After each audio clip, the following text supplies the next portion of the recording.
भाजप प्रदेशाध्यक्षपदी रवींद्र चव्हाण यांची निवड झालेली आहे। तर चव्हाण यांचा एकमेव अर्ज आल्यानं बिनविरोध निवड असेल। केंद्रीय नेतृत्वाकडून आज निवडीची औपचारिक घोषणा केवळ बाकी आहे। भाजप प्रदेशाध्यक्षपदी रवींद्र चव्हाण यांची निवड झाली आहे आणि त्यामुळे प्रदेशाध्यक्षपदी काल बिनविरोध निवड झाली। प्रदेशाध्यक्षपदासाठी चव्हाण यांचा एकमेव अर्ज आल्यानं त्यांची बिनविरोध निवड झाली आहे। केंद्रीय नेतृत्वाकडून आज औपचारिक घोषणा केली जाणार आहे। त्यामुळे भाजपला राज्याला एक नवा प्रदेशाध्यक्षपद म्हणून रवींद्र चव्हाण यांच्या नावानं मिळणार आहे। चव्हाण यांचा एकमेव अर्ज आल्यानं ही निवडणूक बिनविरोध झाली। रवींद्र चव्हाण कोण आहेत ते आपण पाहूयात। रवींद्र चव्हाण जन्म 20 सप्टेंबर 1970। -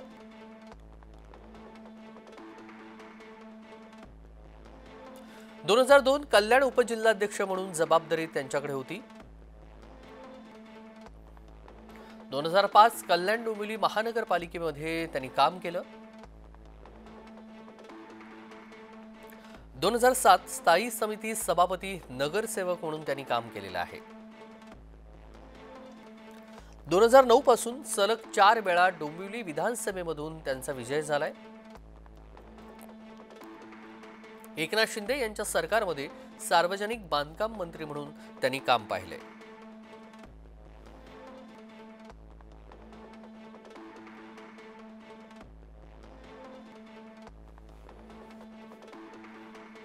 आणि या सगळ्या संदर्भात सविस्तर माहिती देखील जाणून घेऊयात। शुभम उमाळे आपले प्रतिनिधी सोबत आहेतच। शुभम, रवींद्र चव्हाण यांची भाजप प्रदेशाध्यक्षपदी निवड झालेली आहे। आज औपचारिक घोषणा केवळ बाकी आहे। सविस्तर तेजस, खरं तर भारतीय जनता पक्ष महाराष्ट्र राज्यासाठी आज एक महत्त्वाचा दिवस आहे आणि इतिहासात नोंद केला जाण्यासारखा आजचा दिवस असणार आहे। कारण की भाजप प्रदेशाध्यक्षपदी नवीन प्रदेशाध्यक्ष रवींद्र चव्हाण हे आज विराजमान होणार आहेत आणि सोबतच याआधी चंद्रशेखर बावनकुळे हे प्रदेशाध्यक्ष होते। तर बावनकुळेंकडनं सर्व सूत्र जे आहेत ते आज रवींद्र चव्हाण स्वतःकडे घेणार आहेत।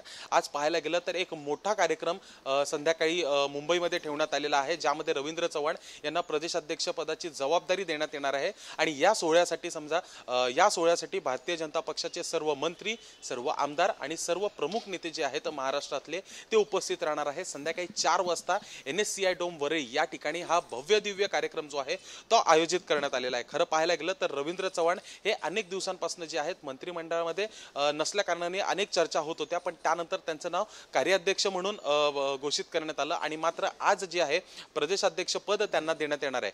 कालच जे आहे किरण रिजिजूजी मुंबईमध्ये महाराष्ट्रामध्ये आले होते आणि त्यांनी त्यांच्याकडे आपला अर्ज जो आहे तो दिलेला आहे आणि कुठलाही दुसरा अर्ज जो आहे तो भारतीय जनता पक्षाकडनं प्रदेशाध्यक्ष पदासाठी आलेला नाही आहे। त्यामुळे रवींद्र चव्हाण हेच नवे प्रदेशाध्यक्ष असणार आहेत। खरं पाहायला गेलं तर आगामी काळात स्थानिक स्वराज्य संस्थांच्या निवडणुका आहेत आणि त्यामध्ये समजा पाहायला गेलं तर रवींद्र चव्हाण यांचं खूप मोठा जो आहे योगदान यामध्ये असणार आहे। अनेक महत्त्वाचे निर्णय हे त्यांच्याकडे हे प्रदेशाध्यक्ष म्हणून त्यांना घ्यावे लागणार आहेत। अनेक महत्त्वाचे पक्षप्रवेश जे आहेत ते भारतीय जनता पक्षामध्ये भविष्यात होऊ शकतात आणि चव्हाण यांच्याबद्दल यांना ही जबाबदारी देण्यासाठी थेट केंद्रातनं देखील चर्चा जी आहे ती झालेली होती। त्यामुळे चव्हाणांनी मागील सरकारमध्ये एकनाथ शिंदेंच्या सरकारमध्ये मंत्री म्हणून जी जबाबदारी स्वीकारलेली होती, आपला कोकणातला मुंबई गोवा महामार्ग जो आहे त्यासाठी देखील त्यांनी खूप मोठं योगदान दिलेलं आहे आणि याच सर्व गोष्टींना पाहून जी आहे यांना प्रदेशाध्यक्ष पदाची जबाबदारी जी आहे ती देण्यात येणार आहे। तेजस, अगदी धन्यवाद शुभम, आपण दिलेल्या सविस्तर माहितीसाठी। बातमी संदर्भातले अपडेट वेळोवेळी जाणून घेऊ।